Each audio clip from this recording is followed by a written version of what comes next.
Welcome to the MLB Slate Breakdown. I'm Jason Gilbo. With me is Brent Hyden. Taking a look at tonight's 15-game slate.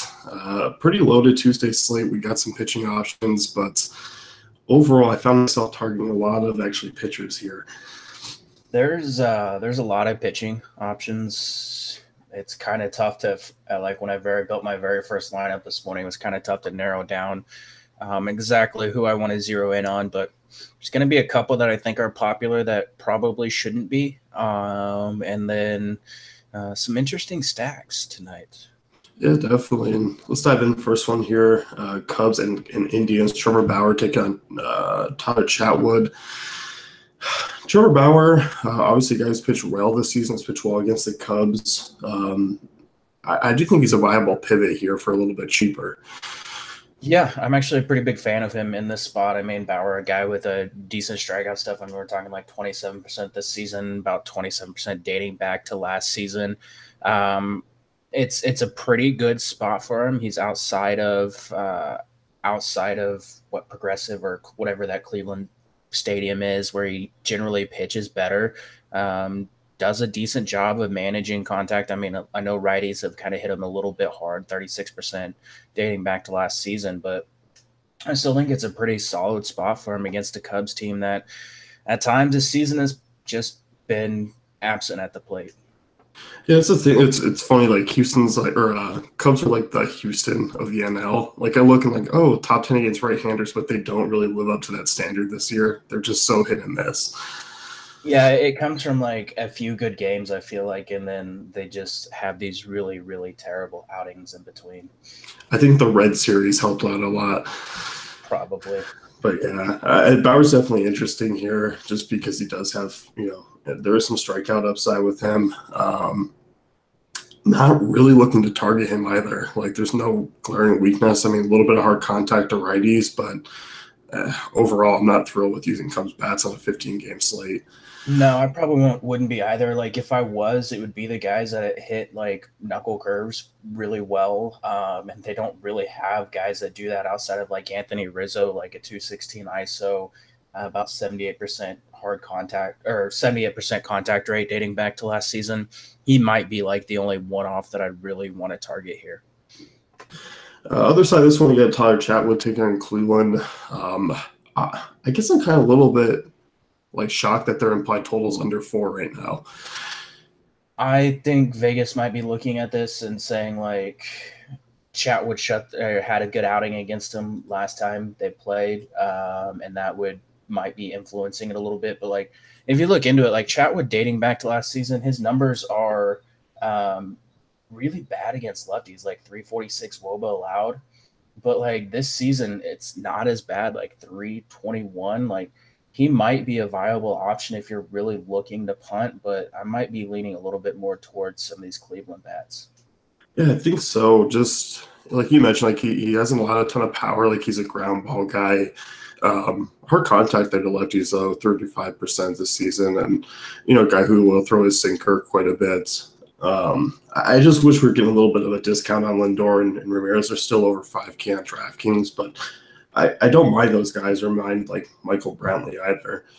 Yeah, those would be the guys I would be looking at. Like prior to the Houston series, like those guys came in like really, really freaking hot. So those would be the three guys I would look at, like Lindor, Brantley.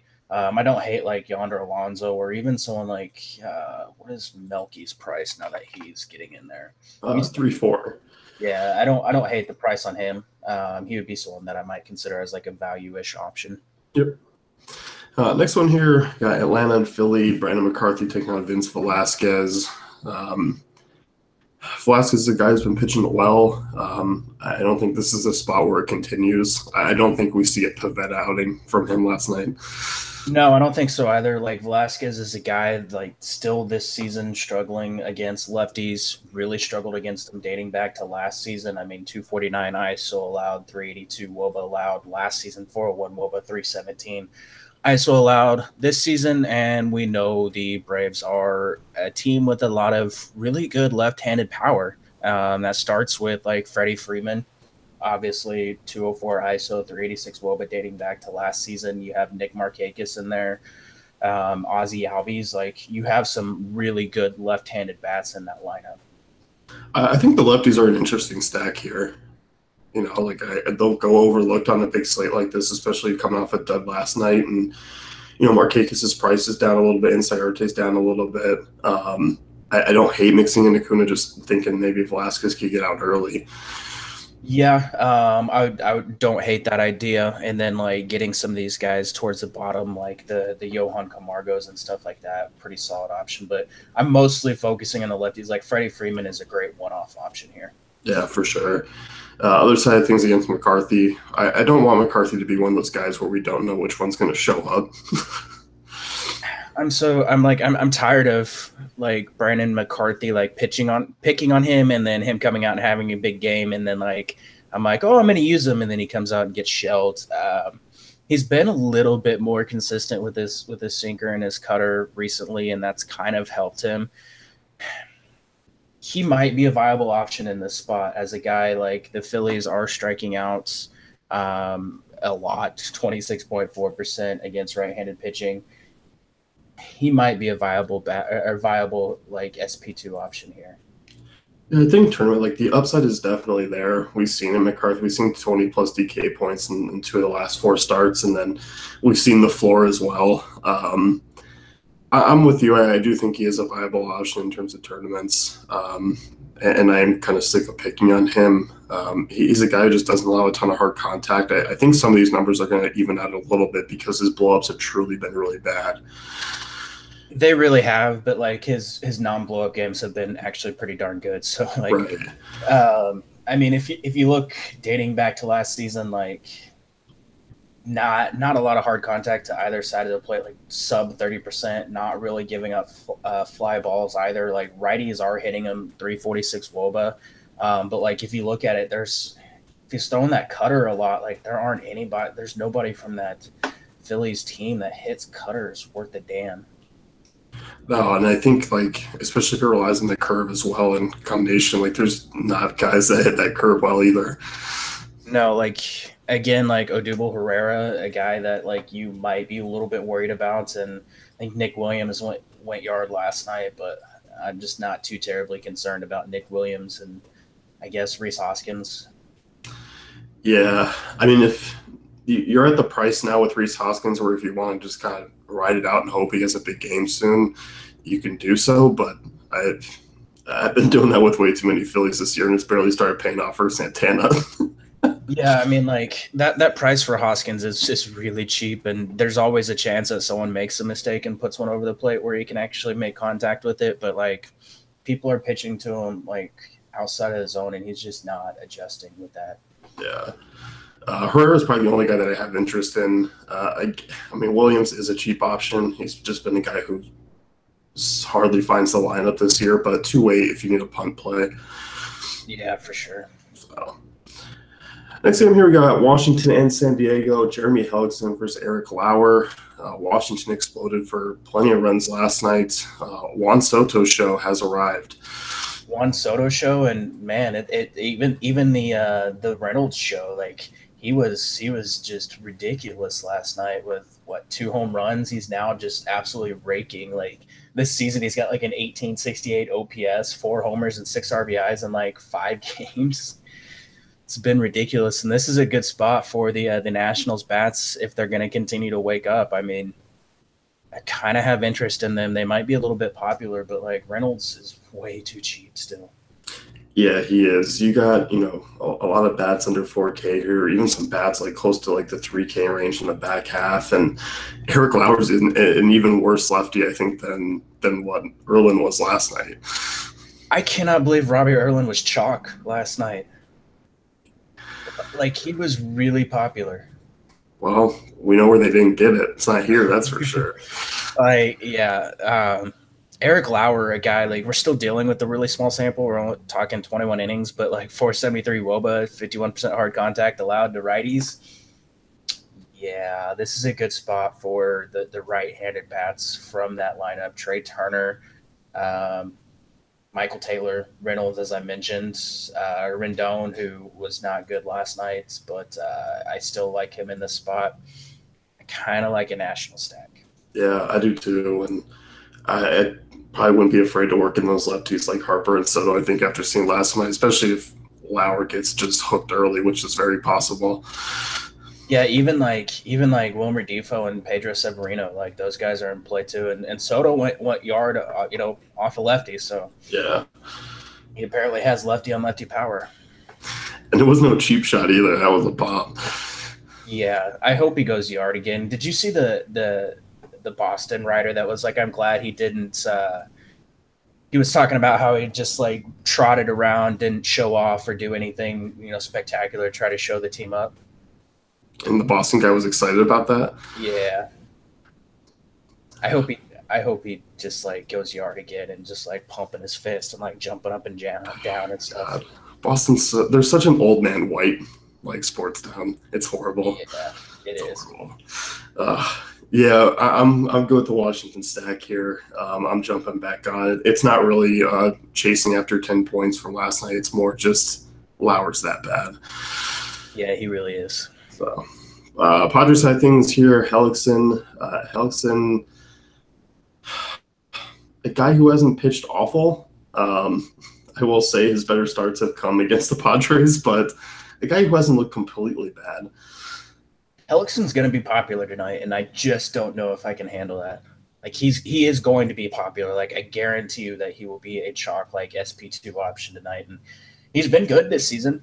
We're talking about a guy like almost 22% strikeout rate this season. He's limiting lefties really well. Righty's still a lot of hard contact, 36.4%, but it's definitely an interesting spot for him against a Padres team that is not very good.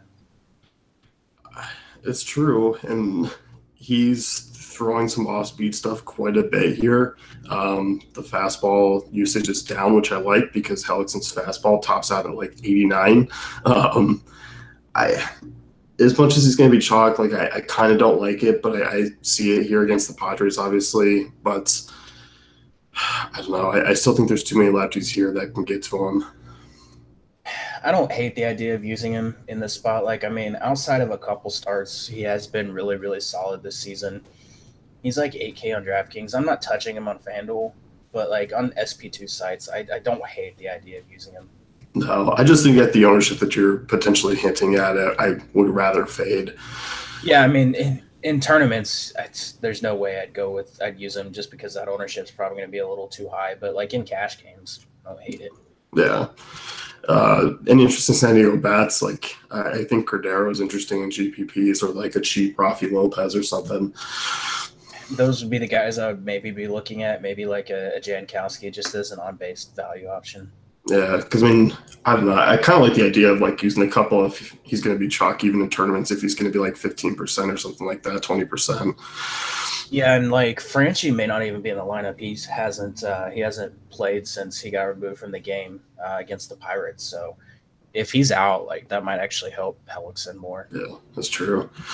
LA Toronto next year. Garrett Richards taking on Jay Happ. Garrett Richards has kind of found the control a little bit here of late, which is nice to see. He's kind of your ideal blueprint for pitchers against Toronto, and he's still, for some reason, he's just not a guy that they'll price up.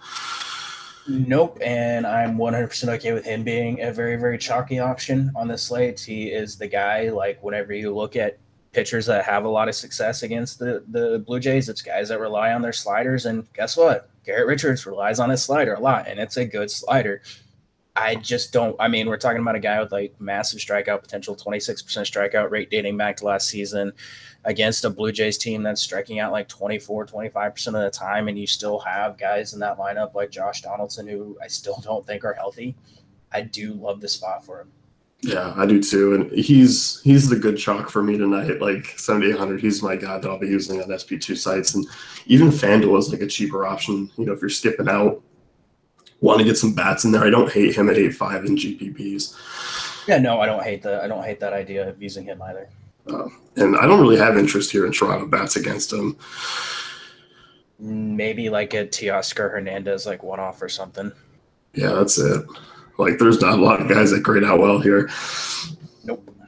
Other side of this one, any interest in the Hap here tonight? Man, I want to have a little bit of interest, just because he just has had so much strikeout potential in this season, but it's kind of tough to trust him because I feel like he's going to have one of those games where he strikes out like 8, but also gives up like 4 earned runs, and I just don't know if I can use him at that price. Yeah, that's the thing. If this was a little bit smaller slate, there were a couple different pitching options off the board. Maybe I'd look at him. Um, I won't say no to people using him in GPPs. I think there's other directions. Yeah, and it's a little bit concerning. Like he's relying on that like 92-mile-an-hour four seam fastball a lot, and that's a pitch that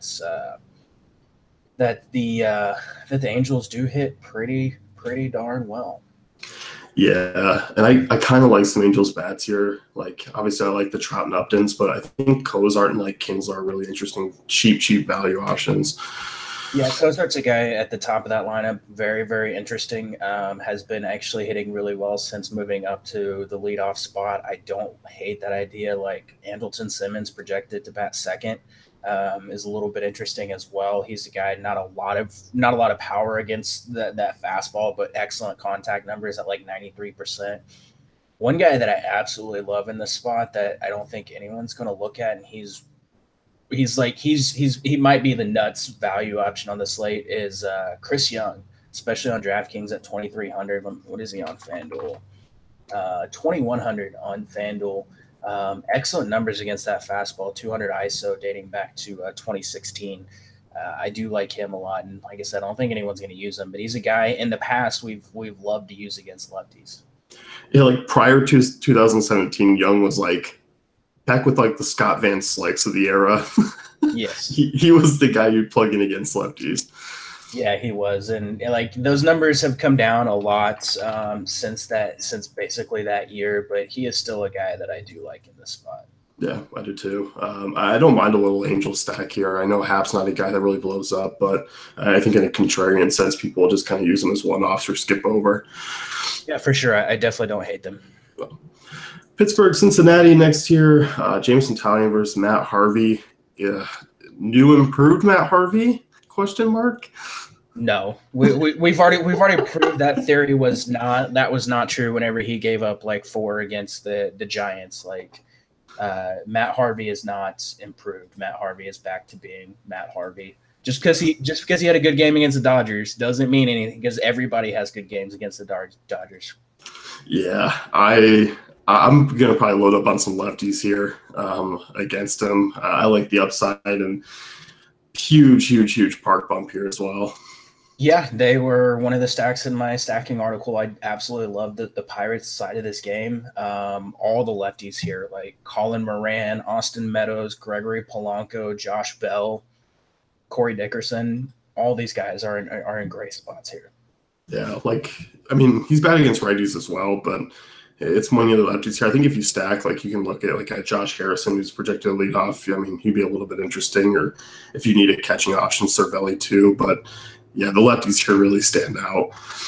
Yeah, the lefties. I'm still looking at the lefties. Like you don't necessarily need to throw in righties in there to get a stack, because you're gonna get, like I said, Meadows, Polanco, Dickerson, Moran, Bell. So that's a heap of lefties in there.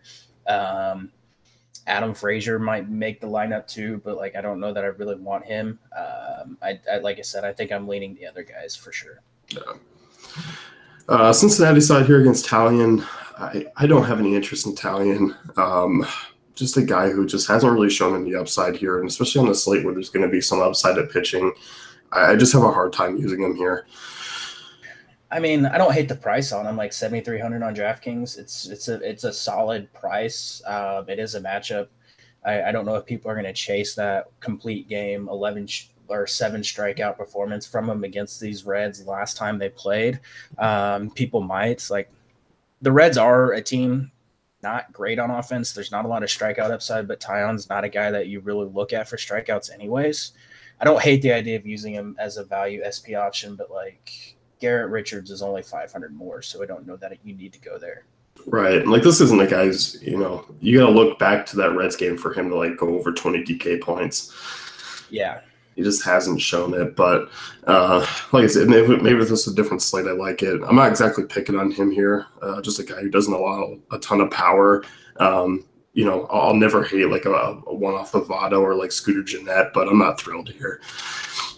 No, I'm not really either. I would be like the lefties are the ones that have kind of gotten to him a little bit more. 343 but dating back to last season. So those would be the guys that I would be looking at: the Vottos, Winkers, Scooters. Yeah. It's just a funny way to put it. Boston, Tampa. Jake Faria take on Chris Sale. Chris Sale, one of the aces on the slate here tonight. He's obviously has dominated this Tampa team. Although it's a kind of new, different Tampa team. They actually hit lefties fairly well, but the strikeout rates are still there.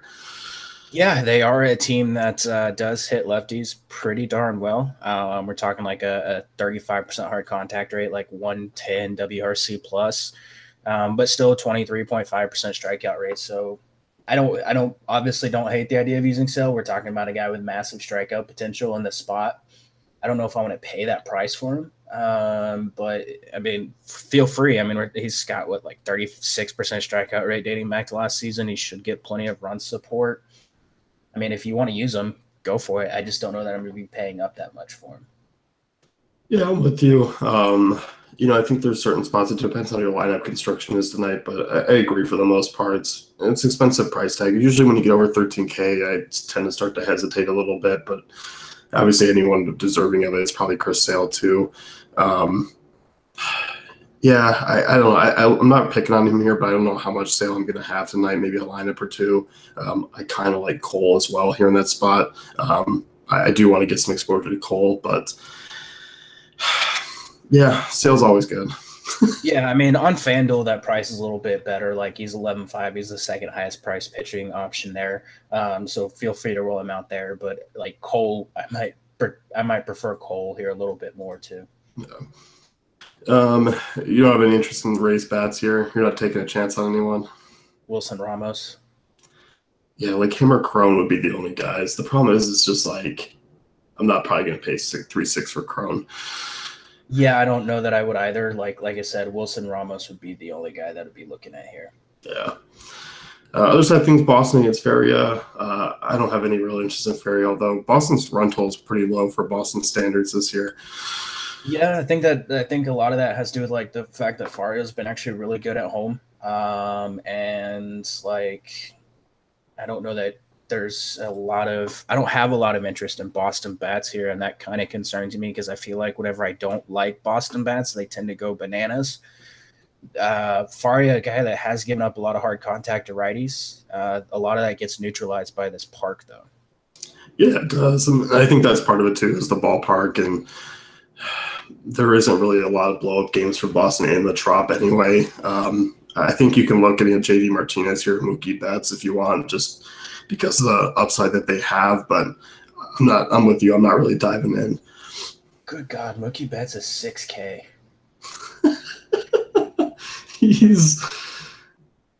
He would be, let's see, he's almost up to Brandon McCarthy's price. He's more than Eric Lauer. That's insane. Like, I know he's been really freaking good this season, but like, good God, 6K? Like, I cannot pay that price for Mookie Betts. Like, I'm sorry. Like, unless he's like double dong or triple dong Mookie Betts, like I can't pay that price for him. Like there's guys that I can get that production from for much, much cheaper. He's probably got a triple dong for that price and like add in a stolen base. Like 4 stolen bases. Yeah, I think Bogarts is interesting at 4-2 just because his price has stayed down even though he's continuing to hit the ball well. Yeah, he's a guy I would have a little bit interested. Didn't he have an inside the park home run against Tampa Bay earlier this season in this park? I know he had a home run for sure because I was at the game and he hit like a clear, true home run. I think it was Nunez though. Yeah, that's who it was. Yeah, it was Nunez. Yeah. Was it against Faria? That would be awesome. That would be funny. Faria got torched, I think, in that opening series. Yeah, he did. I don't know. It might have been against Faria. It might have been someone else. I just remember one of the Boston guys guys having an inside the park home run. Yeah, Nunez, and they had to like pump the oxygen into him. Yeah. Anyone else here? No. New York, Miami. Next, you got Zach Wheeler taking on Caleb Smith. So we found out the debate here that Miami is just truly a bad offense. Yep, and they're probably going to go bananas off Wheeler now. Zach Wheeler's not a guy I use. I just don't like using him here. Like, I just don't think he's as great as what a couple starts have shown this year. If you want to, because he's 7-2, that's fine. He's against the Marlins at home. I get it. He's just one of those guys I just don't like using. Yeah, I mean, I think he's going to be a little bit popular here because he's going against the Marlins. And I guess if you want to, feel free. Like, we still talk about the Marlins being a team that has strikeout upside, even though, like, outside of like Brian Anderson and a couple of these bats, there's not a lot of strikeouts in that lineup. But I mean, Wheeler did against this Miami team have a good outing. His first outing this season, he put up like 30 DraftKings points.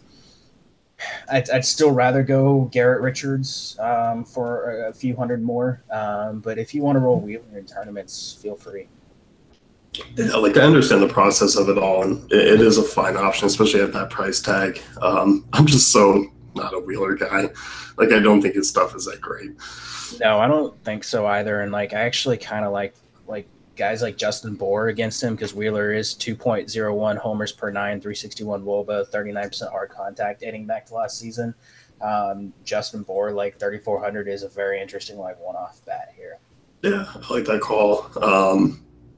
On the other side of things, the Mets, Caleb Smith. I don't have a ton of interest here in Mets bats.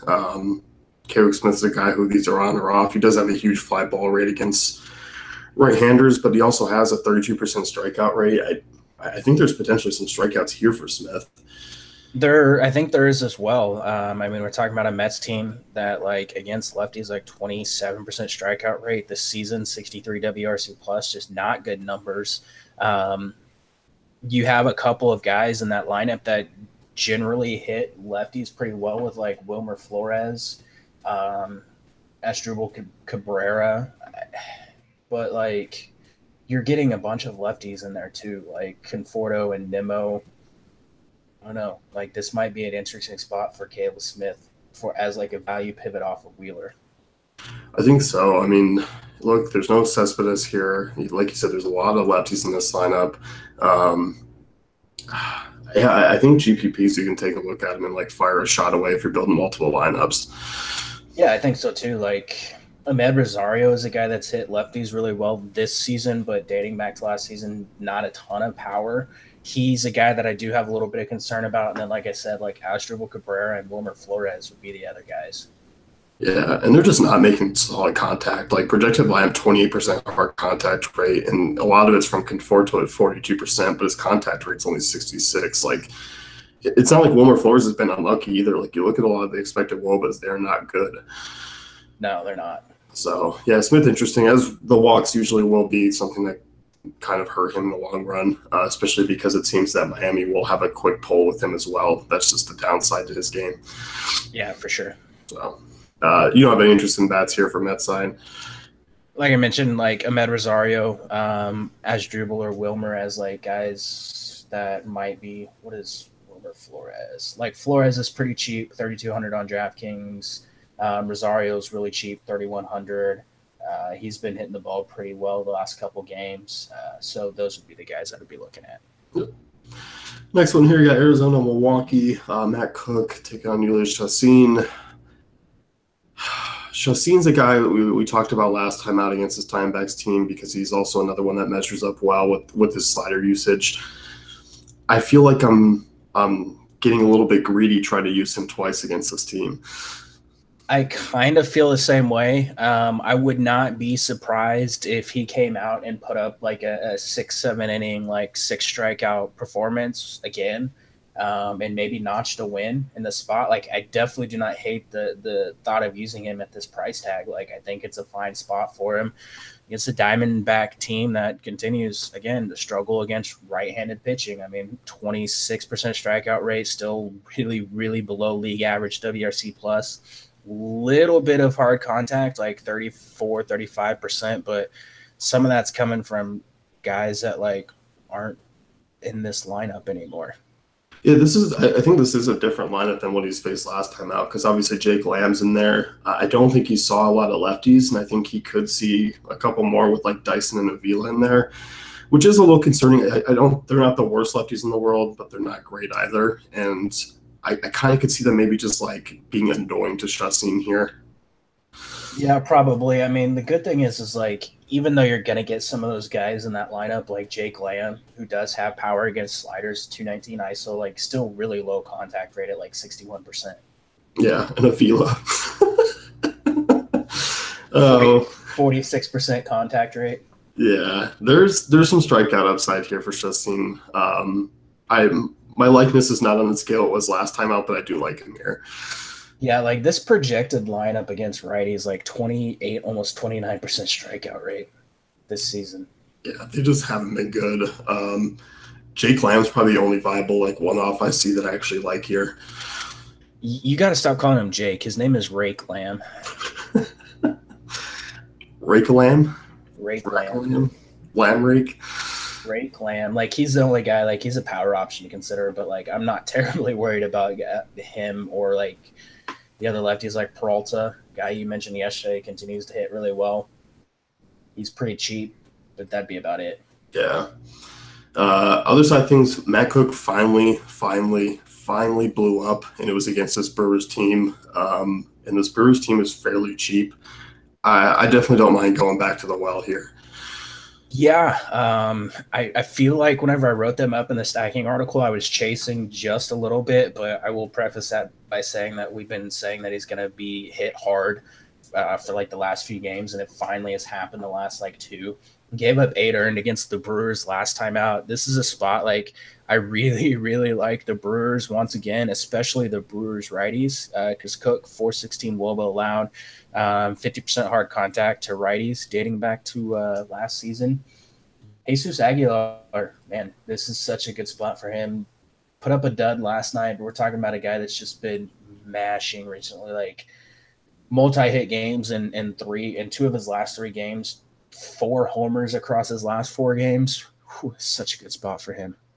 Yeah, and we've been waiting for this Cook blow for a while now. Just that fastball is just awful. Low 90s, doesn't get a lot of swing and misses. I mean, 60% hard contact off of it this year. Average exit velocity 94. And he doesn't really have a ton of off-speed stuff. Like I know he throws a curve every now and then, but it's a low whiff rate curve by MLB standards right now. And there's just a couple decent contact guys that I like here as well. Like I like the Yelich and Shaws, and you mentioned Aguilar, who heated up over the last week. The power's there, and I don't even hate like a Lorenzo Cain or Domingo Santana as well. Yeah, Santana's interesting. He went yard last night. He'd be someone to keep an eye on if he makes a lineup. Even like Jonathan Villar has actually been hitting a little bit better recently. I don't hate him. You mentioned Cain. He's not a guy that has a ton of power against righties dating back to last season, just a 119 ISO. But against Cook's primary pitch, he's 260 ISO with like an 81% contact rate. And then, of course, G-Man Choi is another guy to keep an eye on. But there's pretty much everyone in this lineup is in play, even like Tyler Saladino if he gets in the lineup. Yeah, and like Manny Piña's a guy I'll have some interest in at 3-2 behind the dish. Yeah, Pena or Bandy, whichever one gets in the lineup. Yeah. New York and Texas next year. Cole Hamels take on Domingo German. I actually like him here tonight. Domingo German? Yeah, Herman German. Yeah, I actually like him a little bit too. A guy we've seen upside out of, like he just mowed down the Indians in his first like start this season, 6 innings, went 9 strikeouts. Struggled against the Athletics.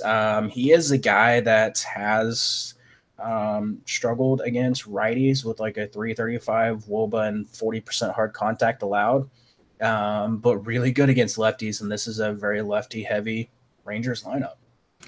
Yeah, I dug into a little bit of him in the pitching article, and a lot of that kind of stemmed from a couple guys over on Fangraphs writing up some pieces on him. And if you want to kind of get a visual, I know Charles Sawchik is a guy who put up an article with some GIFs in there, and his stuff is absolutely filthy. And he's got a really, really good fastball. And they were talking a little bit about the spin rates on that fastball and how it translates in MLB right now. And obviously it's a small sample size, but they're up there. Yeah, he's a guy like I definitely it was something that I kind of noted whenever he made his first start against the Indians. Like he has the ability because of that fastball, like to just have a lot of success. And like if you look like his fastball is giving up like a 206 ISO and 42% hard contact, but still like a 28% or no, 28% ground ball rate, but like a almost 20% whiff rate too. Yeah, and like his changeup, I mean, and curve over 40% whiff rate so far this year, and obviously it's a couple bullpen, outings and two starts, but visually, I mean, this guy definitely does check out, and this Texas lineup is one that we still like to target. Yeah, I mean, still 26% strikeout rate. I know they got to Tanaka a little bit last night, which was frustrating, but like still a pretty good spot. Yeah, I like him here. Definitely a GPP guy, but I think there is some upside. I think the win potential is there as well, even with Hamels on the other side. Yeah, I think so too. Like I am a little bit worried about a couple of these righties. Like Profar had a decent game last night. He's a guy that um, does does concern me a little bit, just the on base potential. And then I mean Joey Gallo is always concerning, but like his contact rate against like that velocity of fastball is 67%. So yet to make contact to be able to hit one out of the park, and he's not doing a good job at making contact. No, he's not. Yankee side things here against Hamels. Hamels obviously pushed back a few days with the next strain, whatever it is. I like some of the Yankees bats here against him. I know Hamels been a little bit better, but still a guy who's allowing a lot of hard contact, and I don't see a way that he kind of dances away around his lineup. No, I don't either. It will be interesting just to make like hopefully he actually does start and they don't push him back again. I guess he hurt his neck like watching all the fly balls go over his head. Um, but like I do like the Yankees here. They're going to be popular as always. I don't know like how many times we have to tell people like if you want to play the Yankees righties against the lefty, go for it. Like Judge, Stanton, definitely Stanton in a really really good spot here. I mean 479 ISO, 501 WOBA against lefties dating back to last season. He's a good hitter. Don't need to tell you guys that. I do love Sanchez here too, but like I'm probably once again targeting the bottom of that order with like the Hicks, the Austins, Andujars, and Torres. Like those are the guys that I'm going to be leaning on a little bit more because they're cheaper and they're going to be a little bit lower owned. And I mean, that was the case last night, like outside of Judge. I mean, it was, Neil Walker and Gleyber Torres. Like, it wasn't a ton of production from the top half. No, it wasn't. It was the guys towards the bottom, and I'm 100% okay targeting those guys once again because, like I said, they're the cheaper options, and they tend to be a little bit lower owned. Yep. And I like Hicks as the cheap exposure. Again, he's 4,100 on DK. Guy over 250 ISO against cutters. 195 ISO against changeups as well, which is obviously something that Hamels has leaned on quite a bit. Yeah, that's part of the reason why Hamels has had some of the success that he's had this season is he stopped throwing that crappy fastball. I mean, dude's old, like he just doesn't have a lot with his fastball left, but like he's introduced that cutter and that's led to some success for him. And I would be looking at the guys that hit cutters really well. And you mentioned Hicks, 265 ISO against it, 75% contact rate. I know Didi, lefty on lefty, may not even be in the lineup considering how like bad he's been recently. Like I think he had a double and an RBI last night, so maybe he got off the schneid. But like he hits cutters pretty well. But like I said, it may not even be in the lineup. Those would be the guys I'd look like. Stanton has a really good. I had 339 ISO against it. Sanchez 304. So I guess if you're paying up for catcher, Sanchez is interesting. Yep. Next one here, Baltimore, Chicago. James Shields take on Kevin Gossman. Here we go again with Shields. What are your thoughts on Kevin Gossman here tonight? I kind of wanted to like him, and then I didn't. I ended up not liking him. Kind of diving in more. I just I can't get Gossman like outside of that Cleveland start. Whenever I wrote him up, like I just can't get Gossman right. Like this dude is so frustrating. Like I really don't know what to do with him at this point. Like I'm a little bit worried about Caleb Joseph not being there anymore, and that might lead me to actually wanting to stack some of these White Sox bats a little bit. Like this guy's still giving up a lot of like 340 WOBA to righties, dating back to last season. 34% hard contact, a lot of fly balls to lefties, and this is a park where that could actually hurt them. Yeah, I'm with you. Like, I absolutely love Jose Abreu. Who's just one, he's crushing the baseball right now. He just continues to stay at these price tags and never is really highly owned.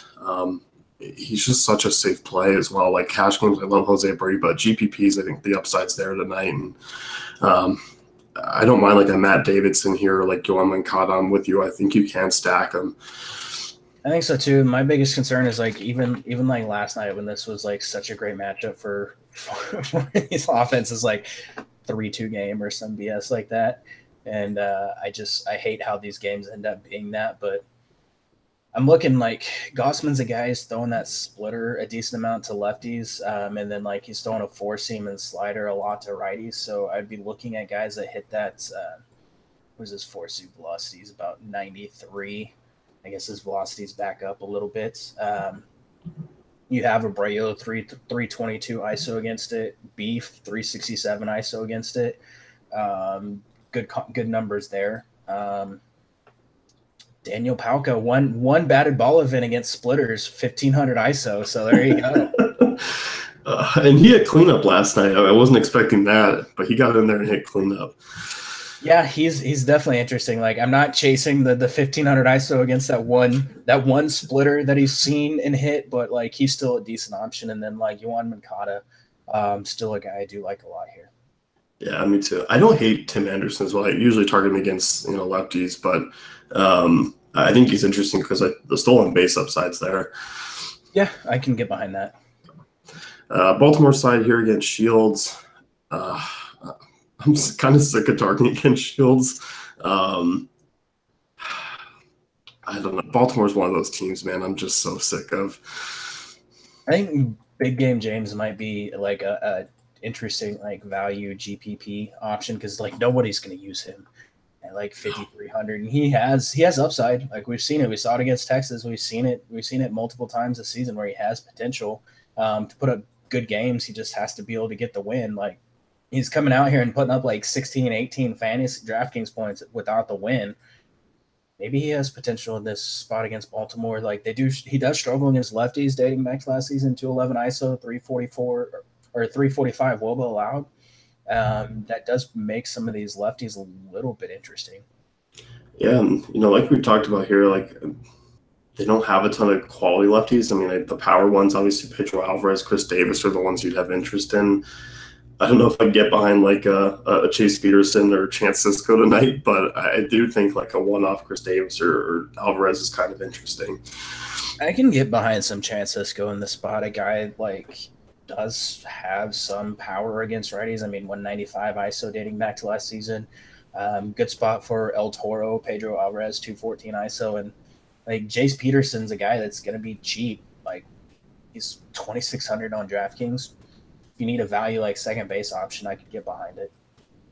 And Shields, I mean, obviously Machado and Scope and Trumbo's interesting just off that fastball range, 426 WOBA, 429 ISO over 22 batted ball events. Like he popped out. Problem is he's first base. Like what the hell happened? Because he's basically their DH. So I know, but he was outfield for so long. Why change it? I guess they don't like having DH guys like multi-position eligibility or something. I don't know. They don't even have there's not even 3 viable outfield options in the projected lineup tonight on DK. Well, that's fun. So it's kind of frustrating that there's 1, 2, 3, 4 first base options for Baltimore on DK here. So that's awesome. I'm trying to load it. Like I think Chris Davis actually has some BVP. 4 at-bats, 1 homer against James Shields. So there you go. I think the goal is to find someone that hasn't homered off James Shields. Let's see. Craig Gentry has not homered off James Shields. What a cop-out. There's a lot of Orioles that have not homered off James Shields. For some reason, the BVP isn't loading for me, but there's Pedro Alvarez has not. Adam Jones has not, at least not in the last 5 years. Oh, boy. James Shields, complete game shutout tonight. And I will say Kevin Gossman, 2.25 ERA in 3 appearances against the White Sox. A little bit newly loaded White Sox team, I feel, this year. Yeah, it is a little bit different. White Sox team, that's for sure. Moving on here, San Francisco and Houston. You get Garrett Cole taking on Andrew Suarez. I definitely like Cole in this spot. I think some people are kind of failing to admit that the San Francisco team is actually strikeout prone this year. Like, I know it's a significant jump from the prior years and it's such a complete team, but when you're looking at guys like, you know, Pablo Sandoval and Evan Longoria, guys where the strikeout rates have been up a little bit, it's going to happen, you know?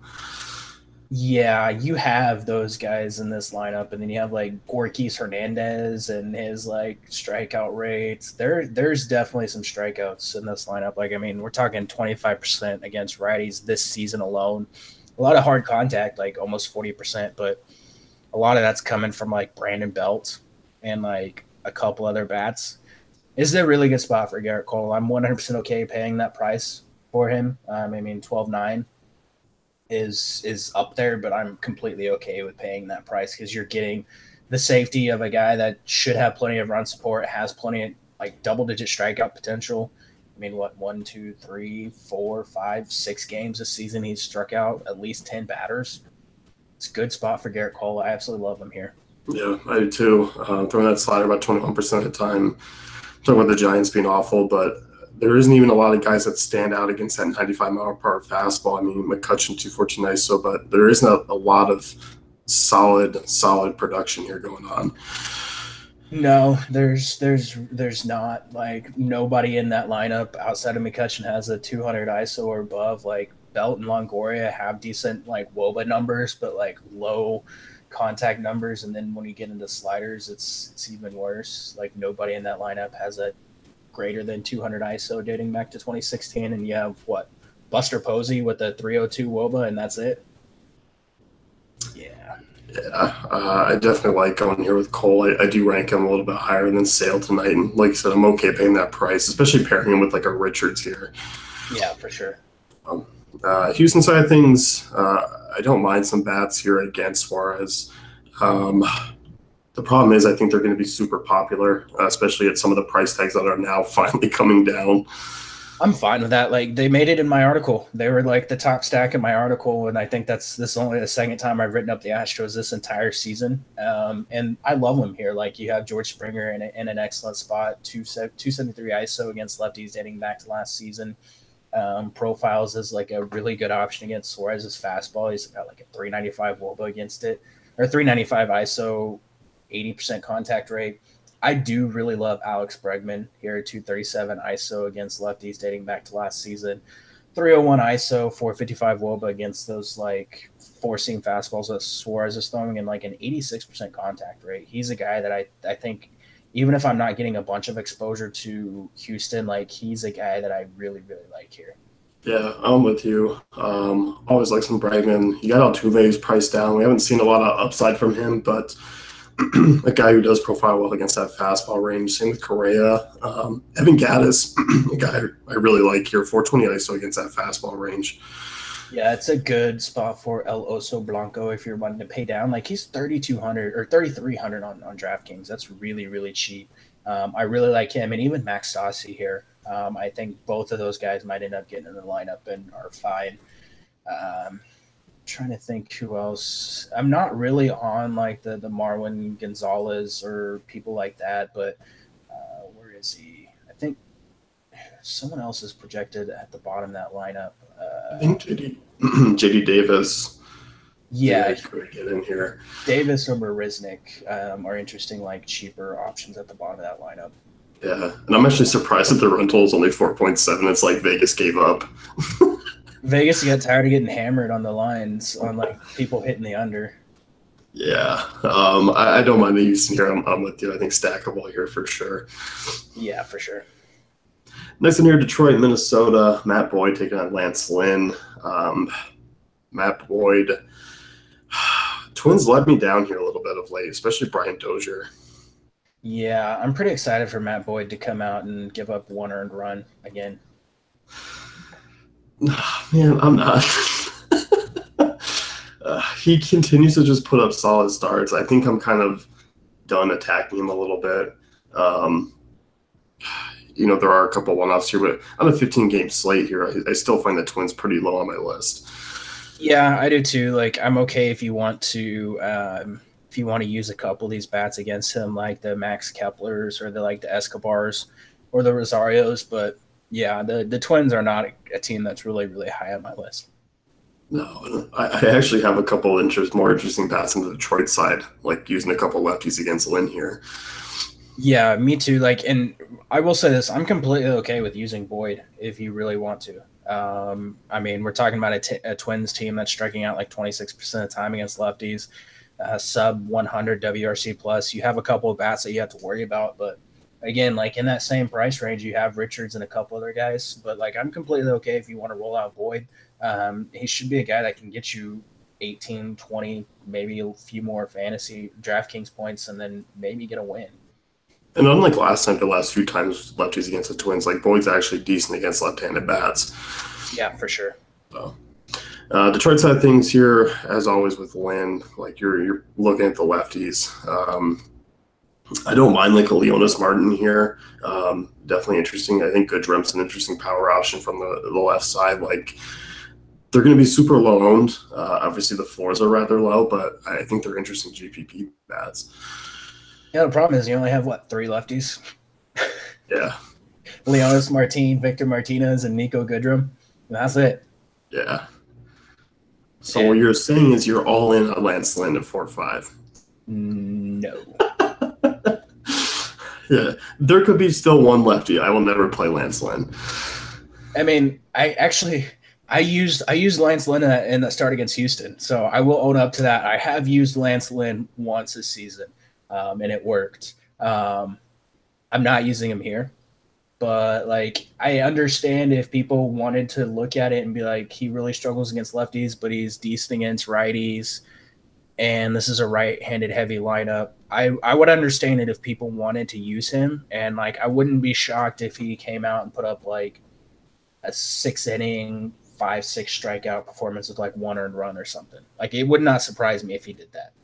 No, I wouldn't either, just because this Detroit team, like you said, they don't line up well because they don't have a ton of lefties. And even like Victor Martinez hasn't really showcased, old times at all here this year. So it's Martin here for me. I don't think the 220 ISO is something that'll stick with him, but a guy leading off there that has some upside. Good from 250 ISO. There is some power there. Just one-off GPPs, nothing more. Yeah, I'm not looking to like heavily target these guys. And like Nico Goodrum, man, they're not even that like really that cheap. Like they're sub 4K, but there's a lot of like sub 4K options already. Yeah. KC, St. Louis. You got Luke Weaver taking on Jason Hamill. I was wrong about Nicholas last night. I did not see that complete game shutout coming, especially with the strikeouts. So I am wrong on that. Yeah, that kind of shocked me. Like when I saw like he made it through like the first, he made it through like the second inning with like 4 strikeouts already. I was like, yeah, definitely wrong on that one. And so it's kind of maybe I've been hesitant on Luke Weaver all year. And there's other people that continue to buy in every start. I know he had a decent start against Philly. I still don't like him. Like I'm not a huge Weaver guy this year. The strikeout stuff against teams that can put out a couple of lefties in their lineup, like I'm not thrilled with. And he might end up being a popular like mid-range option if people don't use Hellickson or something like that. And I'm okay in cash. Like I think he has the ability to come out and put up a solid outing. I'm not going to go there in GPPs though. No, I'm not either. Like I think I'm not exactly really targeting any of these Royals bats. Moustakas is interesting.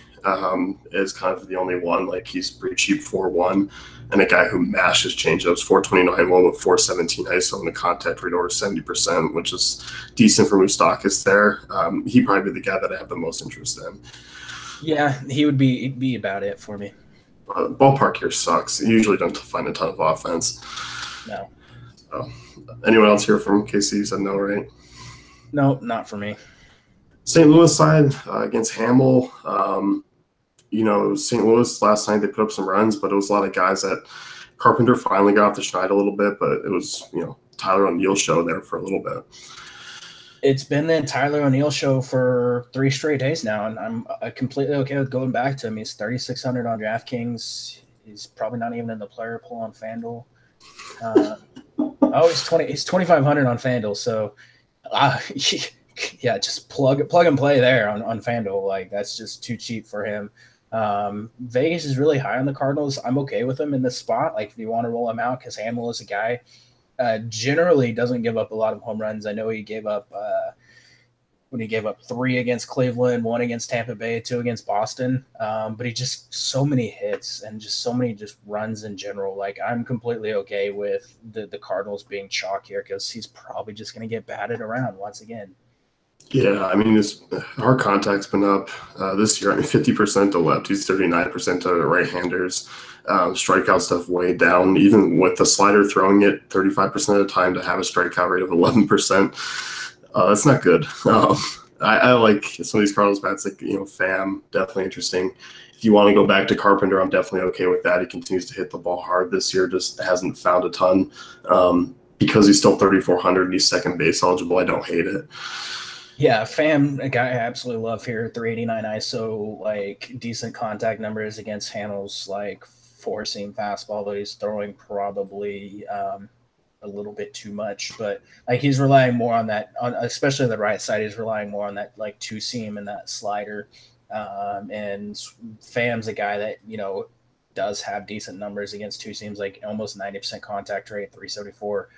But not a ton of power, but like I'm still okay. Sliders, 257 ISO, good spot there for him. Carpenter, we liked him yesterday because he does hit sinkers really well. 323 ISO against the pitch, fine going back there. Jed Jerko, Tyler O'Neill. Again, Tyler O'Neill's the guy that I'm going to have the most exposure to because he's so cheap. But like even a guy like Francisco Pena, cheap catcher option that I like here.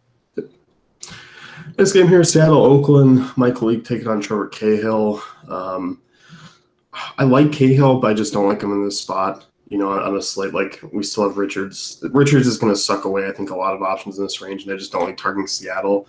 But I'm glad to see Cahill back at least. I think is where I'm going.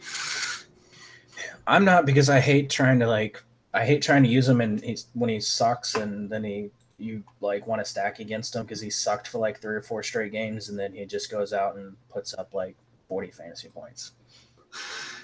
And he did it against some pretty good offenses. Like, I mean, obviously against Boston, that we talked about that start because he came in out of nowhere and took Raven's start. But I just don't like picking on Seattle. Like, I don't see a need to use him, but I'm not exactly really picking on Cahill here either. No, I'm not either. Like, I'm not terribly intrigued with either side of this game, if we're being honest. Like, I know Leak has been terrible recently, but like, I don't know. I don't know that I really want to pick on him too terribly much. No, I don't either. He's frustrated. The Giants or the Blue Jays start really took me back a little bit, but a guy who's going to give up some base runners here. It's weird. I feel like this Oakland lineup looks a lot different without Chris Davis in it. Yeah, it really does. Man, it sucks that Davis is out because, man, he was hitting the ball really, really well for a while there. I guess if I'm looking at anyone, it'd be the righties like Matt Chapman, Piscotty, I guess maybe Pinder because like Leak is a guy 253 ISO allowed to righties so far this season, 374 WOBA. Still getting beat around a little bit by lefties. So if you wanted to sprinkle in like a Matt Olson or a Dustin Fowler, I'm okay with it. But I don't know. For some reason, I just can't get behind too many Oakland bats here. Like I want to because I like targeting them, but yeah, I'm with you. Chapman's interesting. I don't know if I'm going to go there at third base. Matt Joyce is super cheap, like he's 3,200. If you need a value outfielder, I don't hate him. Yeah, he'd be the one-off bat that I might get the most exposure to. Colorado, LA next here. Brock Stewart taking on Chad Bettis. I don't really have a ton of interest in this game, like on either side or anything here. No, I don't either, and I forgot to look and see if my hot take came true last night with German Marquez. He pitched well. He did. He did pitch. Mac Muncy hit a homer though. Yeah, he did. German Marquez, 7 innings, 5 strikeouts. There you go. 1 earned, 2 hits. So my hot take about him being a really good value pitcher came true. Good call. Chad Bettis, though, I don't know if he's going to be a really good value pitcher. No, I don't either. He's obviously been a guy who's pitched well this year. I don't see the need to go to him tonight. But I'm not exactly picking on him either. It's one of those things, and it's more just about where the Dodgers bats are at this point. Yeah, I mean, if you look, he's a guy dating back to last season, 2 or 3 ISO allowed to lefties. That's a little concerning because the Dodgers do have Max Muncy, and he's hitting the ball really hard. But like this season, Bettis against lefties, 289 WOBA, 165 ISO allowed. Just not a lot of strikeout stuff, and that kind of limits him. But like at that price, I guess if you really wanted to pick on the Dodgers again, you could. If you want to, if you're looking like late slate or something, go for it. Like you said, it's the lefties, they can't get some power there. We just haven't seen it. I'm okay with like a Grandal and taking a risk there at the catcher position, but that's kind of about it. You're not going to go back to Max Muncy? No, I haven't even been on. It's been just a running joke here. I will say this, like I think, let me pull it up again because I closed out the tab this morning. But Max Muncy, like one of the top like hard hit leaders. Let me pull up it. I think it's limited to 10 at bats here. It's weird because like you just look at like this Dodgers lineup, like against changeups, they're not great. No, they're not. Like I swear I saw his name up there as like a guy that was just hitting the ball really hard. It might have been over just like the last week, which is probably too small of a sample at this point. But like we joke about him, but he is a good power option. He's shown the power. I don't. He's still cheap. I mean, you can go there for sure. And he's like 61% or 62% hard contact over the last week. The name that really stuck out was Chris Davis, 70% hard contact over the last week. Hit the ball so hard he landed on the DL. No, the other Chris Davis. Oh. Was he like a Jose Bautista situation, but 40% contact rate? Let's see, 40% fly ball rate, 70% hard contact, 40% pull rate. Let me see what his contact rate is.